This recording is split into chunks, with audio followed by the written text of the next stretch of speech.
Un mundo nuevo surgió de las cenizas de la Primera Guerra Mundial.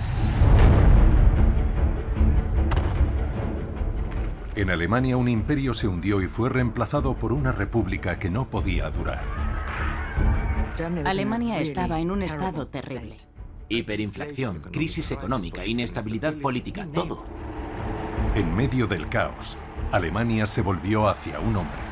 Una extraordinaria figura mesiánica con una elocuencia portentosa. Iba a hacer a Alemania grande de nuevo. Un hombre que llevaría la nación a la guerra y sería responsable del mayor genocidio de la historia. La nación tardó 12 años en ser derrotada, devastada y dividida. Esta es la historia de la vida en el Tercer Reich. La vida con Hitler.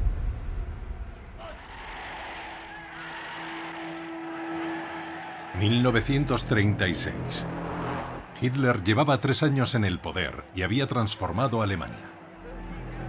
El Tercer Reich es un estado de un partido. La esvástica es su bandera y el saludo de Hitler su saludo.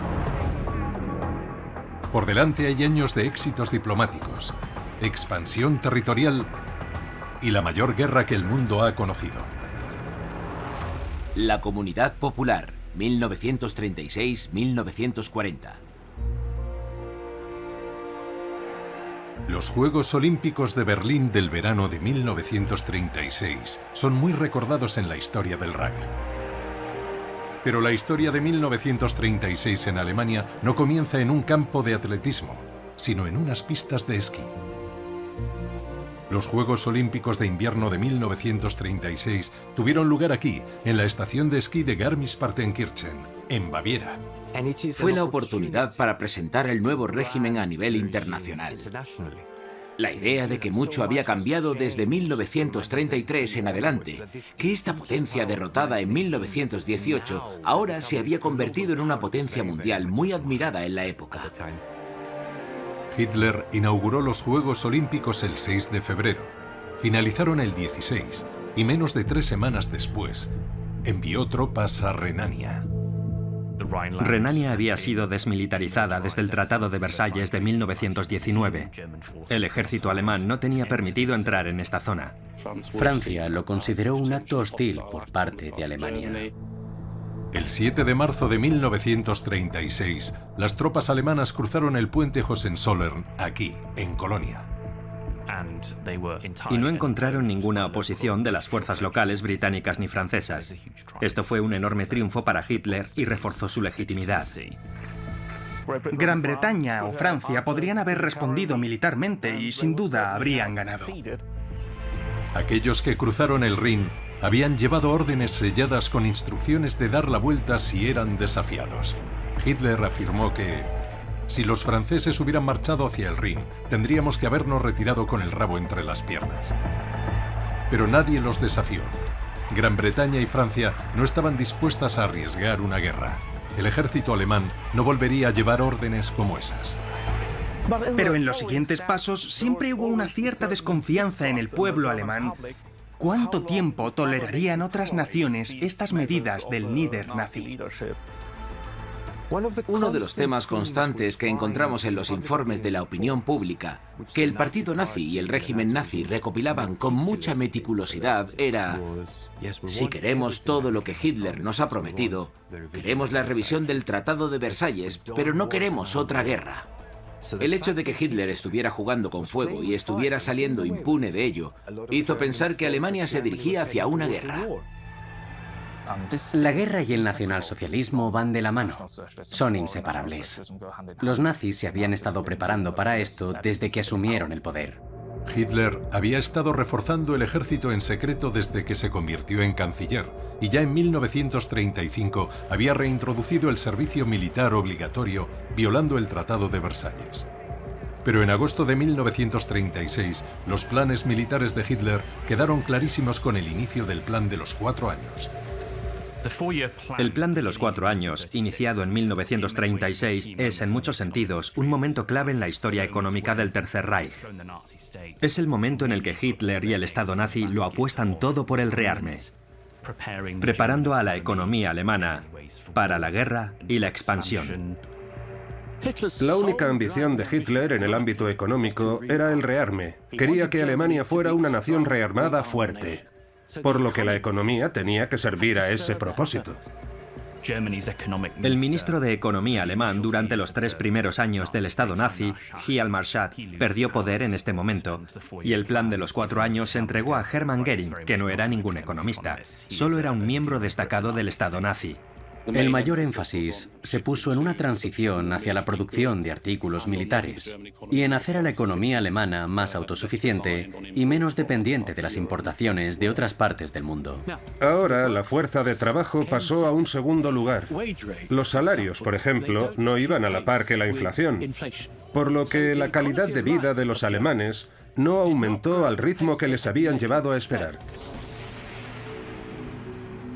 Al comprender la importancia de mantener contentos y a raya a los trabajadores alemanes, el Frente Alemán del Trabajo había introducido el programa Fuerza a través de la Alegría en 1933. Ya en 1936 el programa tenía más de 30 millones de miembros. Una de las características de un régimen totalitario es la difuminación entre la vida pública y la privada. Por lo que el Estado está en todas partes, invade cada esfera de la vida de la gente. Y una de las iniciativas de mayor eficacia en cuanto a popularidad entre los trabajadores fue el programa Fuerza a través de la Alegría. El objetivo era intentar atraer a toda la nación del lado del régimen nazi y de la ideología nazi. Pero también lo hicieron de tal modo que brindaba oportunidades, en particular a los obreros y a las clases trabajadoras, a las que no habían tenido acceso antes. Si trabajabas duro por el Führer y Alemania, estos eran los premios que recibirías de la gran organización de trabajadores. Y los premios eran vacaciones, educación para tus hijos, asistencia médica, vida social, cantinas, alimentación de calidad. ¿Cómo no iba a gustarles? Otras actividades incluyen llevar la alta cultura alemana a los trabajadores. Un ejemplo sería llevar orquestas alemanas a las instalaciones de las fábricas para que los trabajadores oyeran un recital o un concierto dentro de la fábrica. En 1934, más de 2,3 millones de alemanes habían tomado las vacaciones Fuerza a través de la Alegría. Ya en 1938, esa cifra había aumentado hasta los 10,3 millones. Es el método del palo y la zanahoria. Por una parte, tener a los obreros bajo control. Por la otra, ofrecerles actividades de ocio, la oportunidad de viajar, la oportunidad de tomar parte en actividades educativas. Y esto forma parte de la tragedia, pero también forma parte de la propaganda externa del Tercer Reich. El modo en que pueden engatusar al mundo con la idea de que representan algo nuevo y maravilloso en los grandes avances de la especie humana. Pero el programa Fuerza a través de la Alegría no era el único medio de controlar a la población alemana. En 1936, la Alemania nazi tenía una extensa red policial y el 17 de junio esa red se centralizó bajo el mando de Heinrich Himmler. Heinrich Himmler es quizá el más siniestro de todos los siniestros miembros del partido nazi, y Hitler confía en él. Apenas le da instrucciones, le deja actuar a su manera. Himmler se convierte en el jefe de una red muy poderosa en el régimen nazi que incluye diversas facciones. Incluye a las SS y a la policía secreta, la Gestapo. La Gestapo era el agente ejecutivo del terror nazi. Era responsable de identificar las amenazas al Estado. A menudo trabajaba con informantes o denuncias de personas ordinarias del pueblo. La gente enseguida empezó a creer que estaban en todas partes, que podían oírlo todo, que te vigilaban.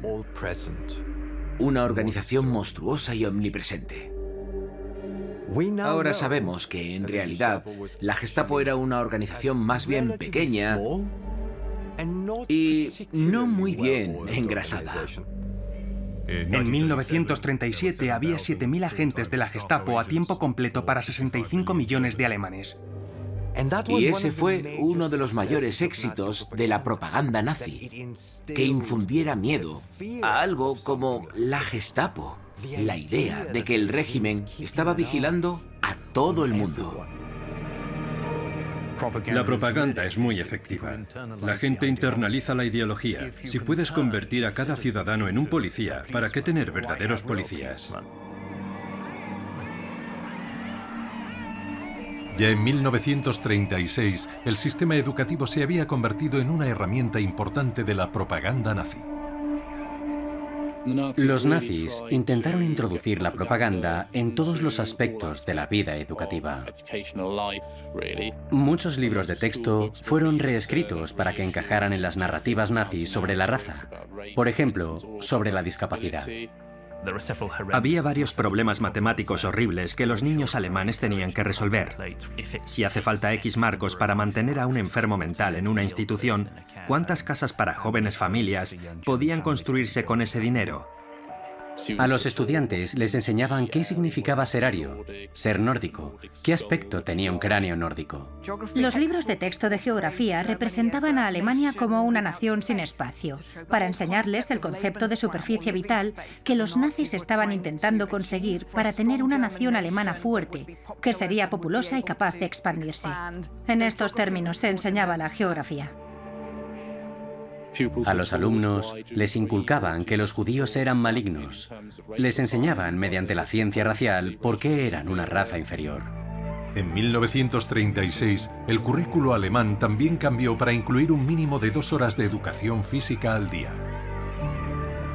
Los nazis veían fundamental que los jóvenes tuvieran buena forma física. El objetivo era crear una raza alemana muy fuerte, que fuera capaz de defenderse a sí misma y producir buenos soldados. Y el resultado fue que los estándares de educación en la Alemania nazi se hundieron.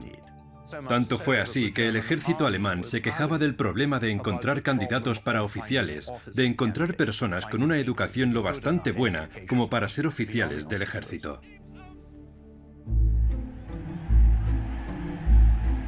Pero quizás el esfuerzo de propaganda de mayor éxito en la historia del Tercer Reich fueron los Juegos Olímpicos de Verano de 1936 en Berlín.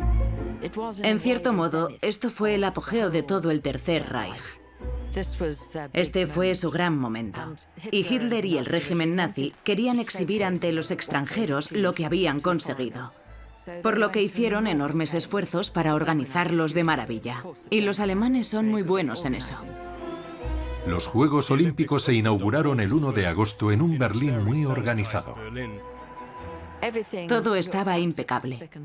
Todos los carteles antisemitas se retiraron. El régimen había despejado Berlín de cualquier tipo de problema social para que el mundo viera la mejor imagen de Alemania en muchos aspectos. La propaganda estaba toda dirigida a demostrar que Alemania era un país con visión de futuro, muy bien organizado y muy bien dirigido, que daba la bienvenida a los extranjeros. Y los extranjeros llegaron a Berlín como nunca lo habían hecho. Y la mayoría de ellos volvían agradablemente sorprendidos por lo que habían visto. Por lo que para este fin, la propaganda funcionó muy bien.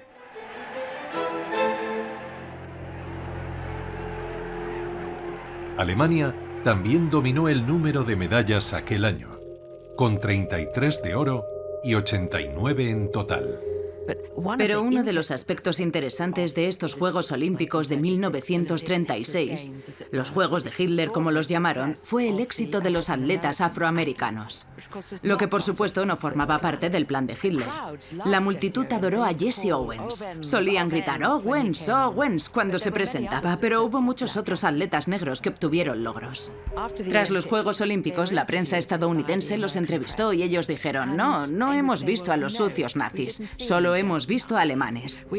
Y no nos dijeron que nos sentáramos en la parte trasera del autobús. El Estadio Olímpico se sigue usando en la actualidad como campo local del club de fútbol Hertha. En las últimas semanas de la guerra, las SS lo usaron como lugar de ejecución de 200 personas, muchas de ellas adolescentes, calificadas de traidoras. Si 1936 fue el año en el que se confirmó la toma del poder de los nazis, 1937 fue el año de la consolidación.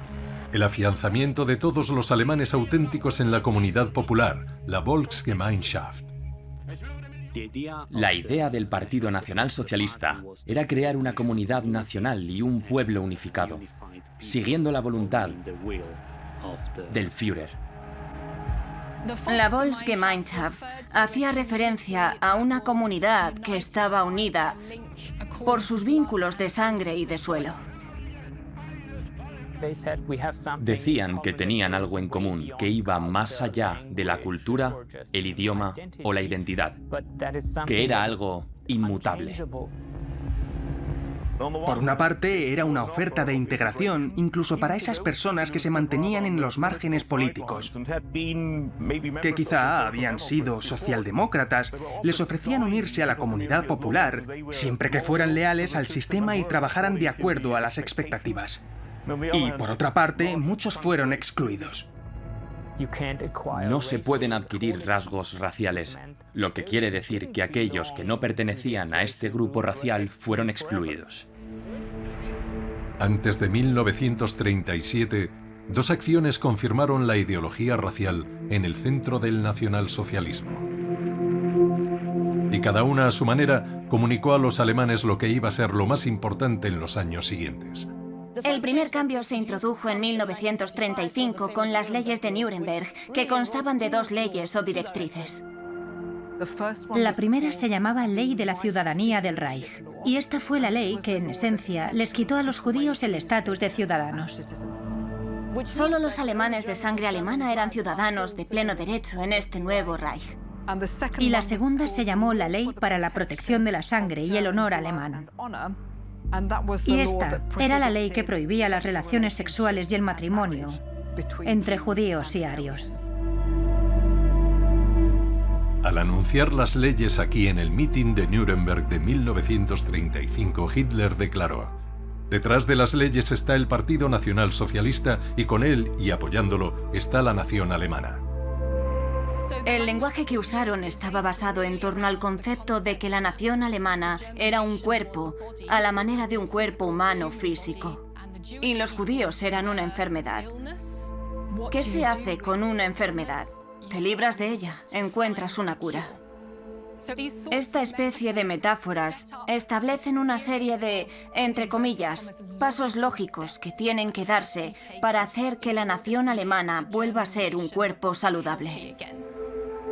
Muchos judíos alemanes pensaron que quizá podrían estar en una mejor posición, que los parámetros y el marco legales estaban establecidos y se detendría la violencia. Pero las ramificaciones de las leyes, al menos en cuanto al modo en que sus compatriotas las vieron, sirvieron de nuevo para abrir una brecha entre ellos y el resto de la población. Empezaron a marcar la diferencia.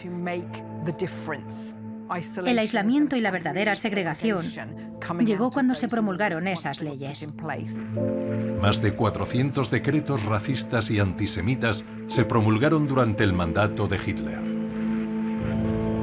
La fundación de Lebensborn, la fuente de vida, el 12 de diciembre de 1935, también confirmaba la ideología racial del nacionalsocialismo.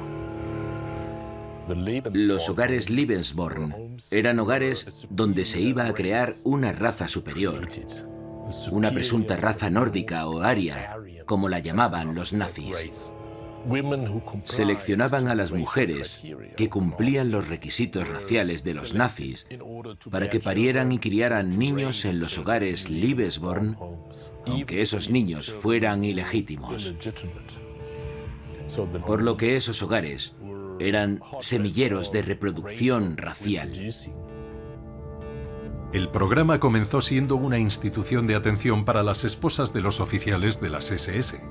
Y también aceptaban mujeres arias solteras para que pudieran criar a sus hijos de raza pura en secreto, lejos del estigma social. En 1939, los miembros del Lebensborn eran 8.000, de los que 3.500 eran líderes de las SS. Hitler prometió deshacer 1000 años de civilización y producir una raza de personas, refiriéndose sobre todo a los hombres, que fueran físicamente fuertes y aptos, con lealtad ciega, incondicionales. Por supuesto, creo que nos resulta familiar el estereotipo ario de pelo rubio y ojos azules. Y esta idea de la diferencia racial estaba muy basada en la pseudociencia. No hay ninguna base biológica real para mucho de lo que decían. Y gran parte de la ciencia racial nazi se contradecía mucho a sí misma.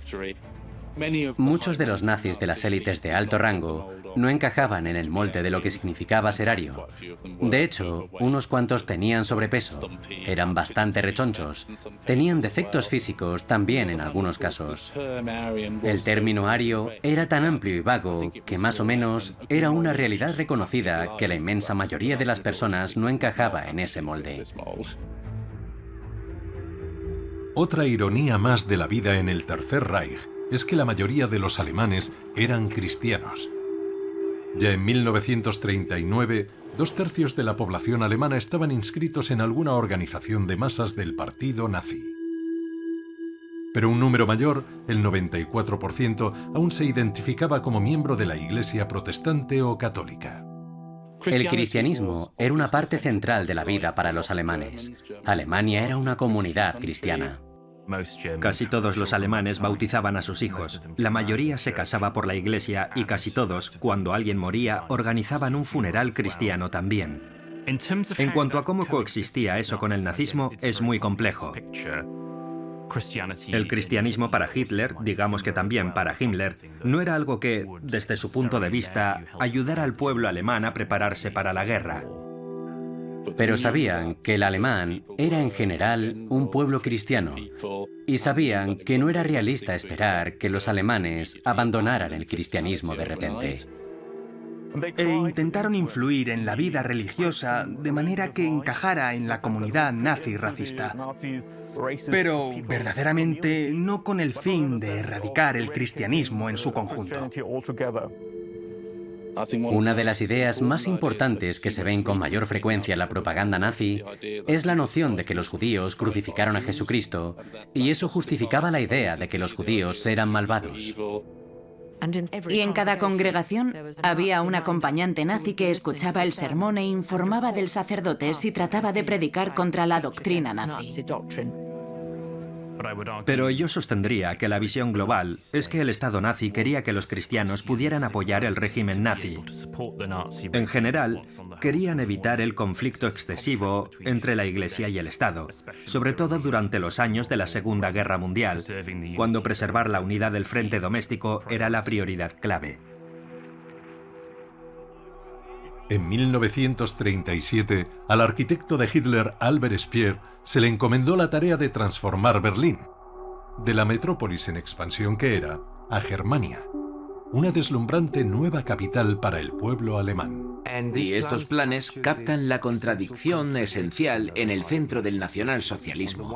Por una parte, el tradicionalismo, este amor por la cultura alemana de una manera muy anticuada. Por otra, este culto a la modernidad, a la tecnología, a construir nuevos edificios desde cero, a iniciar una nueva clase de Alemania. El enorme pabellón del pueblo, cerca del Reichstag, habría sido el mayor espacio cerrado del mundo, con una cúpula 16 veces mayor que la de la Basílica de San Pedro. La relación de Speer con Hitler era fascinante porque Hitler le consideraba un artista y Speer le sirvió muy bien en ese aspecto. Produjo muchos modelos, a Hitler le encantaban, jugaba con ellos durante horas, la gente bromeaba de eso a sus espaldas. Se los suministraba y se decía que influía en Hitler de un modo que ningún otro ministro podía. Estos planes no llegaron a materializarse. Se realizarían después del fin de la Segunda Guerra Mundial. Por supuesto, nunca ocurrió. Pero debido a la gran escala de la destrucción de la guerra, las personas como Albert Speer y Hitler también esperaban que esa misma destrucción de Alemania al final de la guerra preparara el camino para una nueva arquitectura nazi, para nuevas ciudades y pueblos nazis. Pero claro, eso fue una ilusión.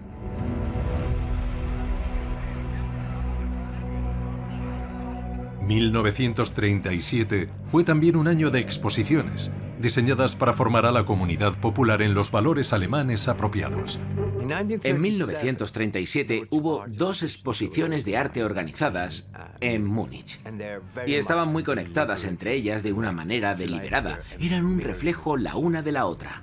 Por una parte, tenían la exposición de arte alemán, una celebración del apropiado arte ario alemán, que se suponía que glorificaba el cuerpo ario, glorificaba la nación aria, por así decir. Y por otra parte, tenían la exposición del llamado arte degenerado, todo lo que el régimen nazi despreciaba. El arte degenerado se refería a toda obra de arte que fuera considerada inapropiada, ni sana en el ámbito ideológico, ni correcta en el estético. Y se refiere a las obras producidas por los artistas en la República de Weimar. Y todas estaban en una exposición con comentarios de por qué eran degeneradas. Internacionalistas, bolcheviques, judíos. Estos eran los tipos de adjetivos que los nazis usaban y eran casi intercambiables para atacar a los artistas de tendencias modernas. ¿Y cuál es el sentido de estas exposiciones? Estas exposiciones se hacen para celebrar que el régimen nazi ha depurado el arte alemán de todas estas influencias extranjeras y nocivas. ¿Cómo ha depurado a la comunidad alemana, la Volksgemeinschaft, de todas esas nocivas influencias de la izquierda? 4 meses después, la exposición del gran arte alemán había atraído a 600.000 visitantes. En cambio, más de 2 millones de personas habían visitado la exposición del arte degenerado. Y resulta irónico que esta exposición fuera uno de los eventos de mayor éxito celebrados durante el Tercer Reich.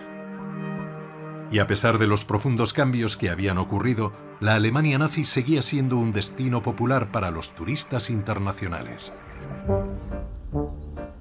Los alemanes odiaban el internacionalismo, pero entendían el poder de tener a los extranjeros de su parte. Por lo que organizaron el Comité de Turismo del Reich, y Alemania se presentaba como un maravilloso país amante de la diversión, donde la gente te daría la bienvenida y te fascinaría.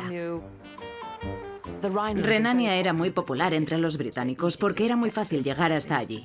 Solían conducir Rin arriba viendo los castillos y las encantadoras aldeas y bebiendo vino. Baviera también era muy popular. Los preciosos paisajes, los pueblos pintorescos y las mujeres con sus trajes tiroleses. Había parques donde beber cerveza y la gente era muy amable. Había una vulnerabilidad en todos los relatos que he leído en diarios y cartas. Los alemanes querían gustar y estaban desesperados por recibir la aprobación de los británicos y los estadounidenses, sobre todo. En 1938, mientras los turistas llegaban a Alemania en masa, la atención de Hitler se volvió hacia el extranjero.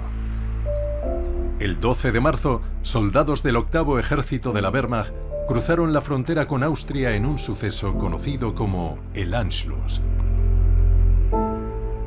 La anexión de Austria en 1938 fue un momento muy importante. Fue la primera cumbre de la popularidad de Hitler. El Anschluss fue visto por muchos alemanes como un exponente del régimen nazi, la restauración de su grandeza, lo que ocurrió sin ninguna resistencia por parte de Gran Bretaña o Francia.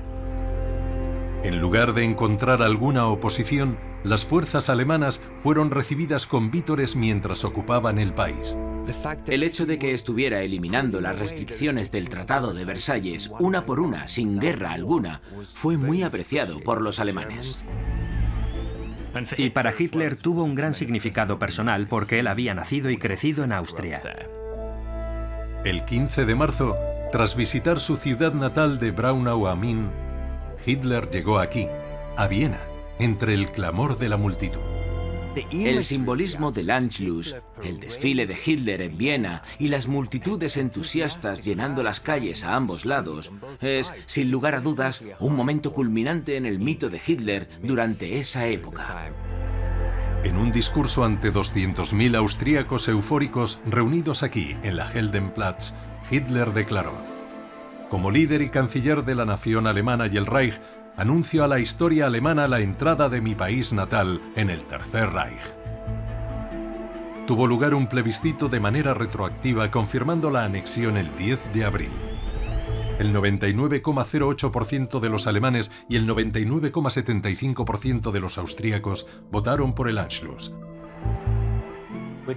Casi todos los austríacos y casi todos los alemanes se lo agradecieron. La gente quería de verdad la unión de los dos países. A raíz del Anschluss, Alemania tomó el control de las reservas de oro de Austria, 4 veces mayores que las del Reich. Y de inmediato dieron comienzo las medidas antijudías generalizadas. Como consecuencia, se suicidaron tantos judíos vieneses que la empresa de gas de la ciudad suspendió de manera temporal el suministro a los hogares judíos. El Sarre, una Renania remilitarizada, y ahora Austria habían sido incorporadas al Reich. Pero Hitler todavía no había terminado. Hitler hizo un cambio decisivo en la política exterior desde 1938, que es el momento en que Alemania empieza a acumular territorios. Se forma el concepto de mito, una especie de fuerza interior, de aura que rodeaba a Hitler. Y él se fue haciendo cada vez más popular a través de una sucesión de políticas exteriores. Todo esto había elevado el mito de Hitler a nuevas alturas, y su propia popularidad personal dependía en gran medida de las victorias. Necesitaba buenos resultados para mantener viva su carismática legitimidad. Tras la anexión de Austria, Hitler había dirigido su atención hacia otro territorio fácil de reclamar. El 12 de septiembre, en el mitin de Nuremberg de 1938, Hitler dijo: «Exijo que la opresión de los 3.500.000 alemanes sudetes en Checoslovaquia debe terminar, o el derecho a la autodeterminación debe tener lugar». Los Sudetes eran una región de Checoslovaquia que limitaba con Alemania y contenía una población muy numerosa de etnia alemana. Y debido a eso, hubo llamamientos para unir a estas minorías étnicas alemanas en una Alemania más grande. Por lo que en primavera, y sobre todo en el verano de 1938, Hitler aumentó la tensión con Checoslovaquia. Debería recordarse que Checoslovaquia es, por entonces, una isla de democracia en la Europa centro-oriental. Así que exige la anexión de esta parte de Checoslovaquia, o bien podría producirse una escalada. En Europa estaban muy preocupados de que esto pudiera llevar a una guerra, porque las otras potencias no dejarían que Hitler lo hiciera. Una mayoría de alemanes no quería otra guerra. A pesar de la propaganda nazi, recordaban las pérdidas de la Primera Guerra Mundial y lo querían evitar. Mientras la tensión se acumulaba en toda Europa, el primer ministro británico Neville Chamberlain voló a Alemania para reunirse con Hitler. Tuvieron lugar una serie de negociaciones culminando en la conferencia de Múnich el 29 de septiembre de 1938. Gran Bretaña, Francia, pero también Italia, formaron parte de esa conferencia y el objetivo fue comprar la paz, casi a cualquier precio. Y el compromiso que alcanzaron fue que las zonas de mayoría de etnia alemana, de los llamados Sudetes, se entregaban al Reich, y el resto de Checoslovaquia seguiría siendo un sistema político independiente. Todas estas anexiones, esta expansión territorial del Tercer Reich, no dio lugar a una gran guerra como muchas personas habían predicho. Los aliados occidentales dijeron, bueno, lo aceptamos. Y esto fue algo que al pueblo alemán le encantó. Hitler lo hizo sin disparar un solo tiro. Todos pensaron que tenía una gran política exterior, que era un gran hombre de Estado y un líder con un enorme éxito. Tras su regreso de Múnich, Chamberlain declaró: «Mis buenos amigos, esta es la segunda vez en nuestra historia que un primer ministro británico ha vuelto de Alemania trayendo la paz con honor. Creo que es paz para nuestro tiempo». Habiendo evitado la guerra por poco y con los Sudetes en posesión de Hitler, los pueblos de toda Europa dieron un suspiro de alivio. Pero Hitler en privado estaba muy enfadado porque Chamberlain, este político del paraguas como le llamaba, fuera saludado con tanto entusiasmo por los bávaros, por ser alguien que había ayudado a evitar una guerra entre las grandes potencias. Esta sensación de paz no duró mucho. El 10 de noviembre de 1938, poco más de un mes después del Acuerdo de Múnich, se desencadenó una terrible masacre entre la población judía de Alemania. La Noche de los Cristales Rotos. La Noche de los Cristales Rotos fue un suceso agresivo, violento, devastador y traumático que se expandió por toda Alemania. Ocurrió como respuesta al asesinato de un diplomático alemán en París por un judío polaco. Y eso sucedió, por supuesto, pero estaba lejos de ser un acto espontáneo. Todo estuvo dirigido por Goebbels, el ministro de propaganda. Lo que intentó fue crear una reacción espontánea del pueblo alemán. Pero en realidad fue un suceso orquestado con mucho cuidado. Y en este pogromo asesinaron a muchos judíos, aterrorizaron y golpearon a muchos miles más. Los negocios de los judíos quedaron destruidos y rociaron con gasolina y prendieron fuego a la mayoría de las sinagogas de Alemania. Y al final, 30.000 varones judíos fueron enviados a campos de concentración. Este fue otro momento clave. Solo después de los pogromos de noviembre del 38, empezaron a enviar a judíos a campos de concentración en grandes números. Fue la primera vez. Quedó absolutamente claro que los judíos de Alemania iban a tener un futuro muy lúgubre, muy sombrío y devastador desde este momento en adelante. ¿Esto salió de acuerdo al plan? No, no fue así. De hecho, Hitler no estaba contento porque hubiera sido un acto ruidoso, violento. Hitler quería que esto fuera un estallido contra la comunidad judía, pero no quería que, sin remedio, alcanzara ese nivel de violencia. En cuanto al resto de la población, estaban muy consternados por el grado de indiferencia hacia la ley y el orden y la gravedad de la violencia. Así que tampoco le sentó muy bien a la población alemana. Aquí tenemos que ser muy claros. Hitler y otras personas no se oponían al mensaje de la Noche de los Cristales Rotos. Los judíos no tenían cabida en la sociedad alemana, pero se oponían a la manera en que estuvo organizada. Aunque una vez más, Hitler salió indemne políticamente de la violencia. Tenía una imagen de semidios para la población, y cuando algo salía mal, como la Noche de los Cristales Rotos, la gente decía: Hitler no sabría nada de esto, nunca habría dejado que ocurriera. Son los que están alrededor. Al final se quemaron 267 sinagogas. 91 judíos fueron asesinados y el 20% de la población masculina judía de Alemania fue encarcelada. A finales de año, más de la mitad de la población judía alemana había huido del país. Una circunstancia trágica fue que los judíos que experimentaron más apoyo de sus vecinos, aquellos que experimentaron menos antisemitismo durante aquellos años, fueron los que tendieron a quedarse en Alemania y al final fueron los asesinados. Esa sensación de calma obtenida del Acuerdo de Múnich se vio conmocionada de nuevo en 1939. Si el plan de la Conferencia de Múnich era apaciguar a Hitler, no apaciguó a Hitler. Por supuesto, Hitler rompió el tratado en unos meses y envió tanques al resto de Checoslovaquia a principios de 1939. El 15 de marzo de 1939, Hitler envió fuerzas alemanas al resto de Checoslovaquia, dividiendo el país en el protectorado de Bohemia y Moravia en el oeste y la República Eslovaca en el este. La invasión de Checoslovaquia demolió la política de apaciguamiento y unió a la opinión pública de Gran Bretaña y Francia contra Alemania. El 31 de marzo de 1939, las dos naciones anunciaron que intervendrían en el caso de una agresión militar contra Polonia. ¿Dónde entraba Polonia en esta ecuación? Si observamos el mapa que había creado el Tratado de Versalles, en esencia, había creado dos Alemanias. Estaba la mayor parte de Alemania y luego había un pedacito de Alemania, la parte alemana de Prusia Oriental, separada por el condenado corredor polaco.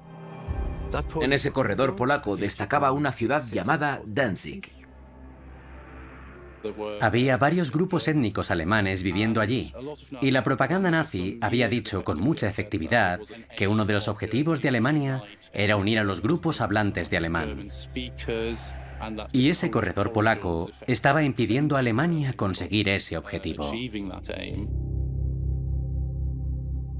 Y ya en 1938-39, todas las señales eran evidentes, era solo cuestión de tiempo.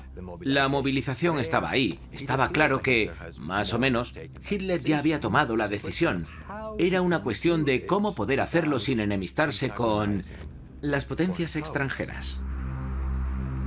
En agosto de 1939, con la indicación más clara de que la guerra era inminente, se introdujo el racionamiento en Alemania. En general, la gente aceptó el plan de racionamiento, aunque con gruñidos y quejas, pero lo aceptaron de todos modos. Se recordaba la Primera Guerra Mundial y Hitler también tuvo mucho cuidado de no reproducir eso. Durante el último invierno de la Primera Guerra Mundial, llamado el invierno de los nabos, la gente se moría de hambre y los nabos, que antes eran considerados forraje, eran de lo que dependían si es que comían algo. El motivo del racionamiento era que Alemania estuviera mucho mejor preparada por mucho tiempo que durara esta guerra. Al principio se racionaron la mayor parte de los productos alimenticios junto con la ropa, los zapatos, el cuero y el jabón. La disponibilidad de la mantequilla se había reducido de manera drástica y había sustitutas de grasas inferiores, pero a la gente no le gustaban. Pero después de un tiempo eran mejor que nada. A finales de agosto de 1939, se firmó un pacto de no agresión con la Unión Soviética, llevando la guerra un paso más cerca de la realidad. Hitler no quería terminar en una situación de guerra múltiple. Y el pacto de no agresión eliminó el gran temor de que la Unión Soviética atacara a Alemania como ellos iban a atacar a Polonia. Aunque, por supuesto, la propaganda nazi estaba elaborando una clase muy diferente de narrativa. El Estado nazi tuvo mucho cuidado de insistir que no quería otro conflicto importante. Era una guerra defensiva. Decían que tenían que invadir Polonia porque los polacos estaban masacrando a la etnia alemana. Hubo operaciones de falsa bandera. Los alemanes fingieron ser soldados polacos al atacar puestos alemanes, territorios alemanes. Por lo que el ataque a Polonia lo presentaron al pueblo alemán como una acción ofensiva. Polonia había provocado a Alemania. Polonia se estaba rearmando. Polonia había recibido garantías de los británicos y los franceses y estaba maltratando a las minorías alemanas, que era lo que importaba de verdad. El 1 de septiembre, 1,5 millones de soldados alemanes con apoyo aéreo y naval invadieron Polonia. El 3 de septiembre de 1939, Gran Bretaña y Francia declararon la guerra a Alemania. La Segunda Guerra Mundial había comenzado. La guerra no era popular en 1939, empezó a serlo cuando empezamos a ganar. Pero a la gente le preocupaba la guerra, incluidos los militares. Muchos alemanes se sorprendieron. Todavía, el 3 de septiembre de 1939, esperaban que los británicos y los franceses, al final, rehuyeran la guerra. Y cuando la guerra empezó de verdad, no hubo un entusiasmo generalizado, al contrario que en 1914. Muchos alemanes se sintieron muy vulnerables y muy inseguros. No estaban nada contentos con la declaración de guerra. Estaban resignados, pero no entusiasmados, como a menudo se los presenta. Sir Neville Henderson, el embajador británico en Berlín, describió su salida de Berlín ante multitudes muy tristes, muy aprensivas. No querían la guerra. Les tuvieron que vender la guerra y se la vendieron con una serie de victorias dinámicas, empezando por la caída de Polonia en unas pocas semanas. El 28 de septiembre, el último destacamento polaco se rindió aquí, en Varsovia. Una victoria espectacular tan rápida como brutal. Y ese fue el momento en el que Hitler dejó de ser el héroe de los tiempos de paz que destruyó el Tratado de Versalles sin disparar un solo tiro e imprimió un nuevo giro. Y con la veloz victoria sobre Polonia, casi parecía que no había nada que perder, solo algo que ganar. Era exactamente lo que Hitler les había prometido. Los alemanes estaban en marcha y estaban ganando. Hay algunas entradas muy interesantes en diarios, como el de un adolescente que comenta la invasión de Polonia y dice: es genial, Hitler ha desplegado su talento militar, es como Federico el Grande. Después de su derrota, Polonia se dividió entre el control soviético y el alemán, de acuerdo con el pacto de no agresión. Sobrevino la brutalidad. Se establecieron guetos para contener a los 3,5 millones de judíos polacos. En los guetos de la Polonia ocupada, decenas de miles de personas murieron de hambre. Esto fue deliberado. Esa era la intención de la ocupación alemana. Primero, por su desprecio por la vida humana en la Europa del Este. Y segundo, para poder alimentar a la población alemana y mantener un nivel relativamente alto de subsistencia del pueblo alemán durante toda la guerra. Solo en la Polonia ocupada había 600 guetos.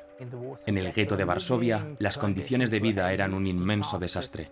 E incluso antes de las deportaciones que empezaron en el verano de 1942, había miles de personas muriendo cada mes de enfermedades y malnutrición.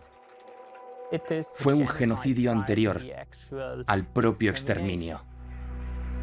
Entre octubre de 1940 y julio de 1942, se calcula que 92.000 prisioneros judíos en el gueto de Varsovia murieron de hambre, frío o enfermedad. Y en todos los guetos de la Polonia ocupada se calcula que murieron 500.000 personas.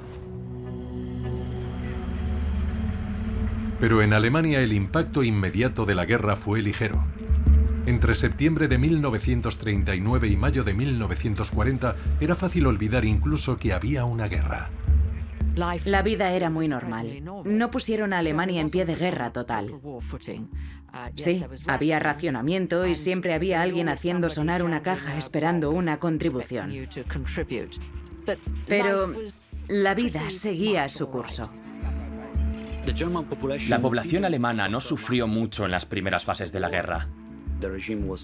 El régimen fue muy cuidadoso evitando, por ejemplo, el miedo a la escasez de los alimentos y recursos que hubo en la Primera Guerra Mundial. Si observamos las cifras del racionamiento, el pan no lo racionaron hasta muy tarde. La carne, aceites, mantequilla, leche disminuyeron su producción y su consumo, pero tampoco de manera importante hasta 1942. La gente no pasó hambre en Alemania hasta muy avanzada la guerra. Ocurrieron ciertos cambios con los apagones en la ciudad y los entrenamientos para la defensa en ataques aéreos. El régimen nazi estaba muy preocupado por las amenazas a la moral planteadas por los bombardeos enemigos, así que proporcionó refugios antiaéreos a la gente. Y el pueblo se enfrentó a la primera lista de soldados muertos en la campaña contra Polonia. Pero aparte de eso, un extraño sentido de normalidad prevaleció en 1942. Y así, salvo para aquellos en los territorios ocupados, la vida siguió. No había habido grandes enfrentamientos con Gran Bretaña o Francia, y los intentos de bombardeo de los aliados habían sido contenidos por los barcos alemanes. Y entonces, en mayo de 1940, la falsa guerra llegó a su fin. El ejército alemán entró en Dinamarca, Bélgica, Luxemburgo y Francia. En los 20 meses posteriores a la caída de Polonia, 8 países europeos fueron desbordados por la guerra relámpago alemana. La caída de Francia, la caída de los Países Bajos, la caída de Noruega. Hubo una larga secuencia de triunfos durante varios años y a toda población le gusta la victoria, así que se tragaron sus dudas. Y Hitler era, en efecto, la encarnación del carisma. Se puede decir que en muchos aspectos, 1940 fue el momento álgido de la popularidad de Hitler y el apoyo de los alemanes a la guerra. Lo elevaron a una figura que estaba más allá de lo humano. A un culto, sin duda a un culto. Y creo que desde ese momento en adelante le fue difícil mantener esa estatura. Lo que siguió sería la caída más completa de cualquier líder, y cualquier imperio.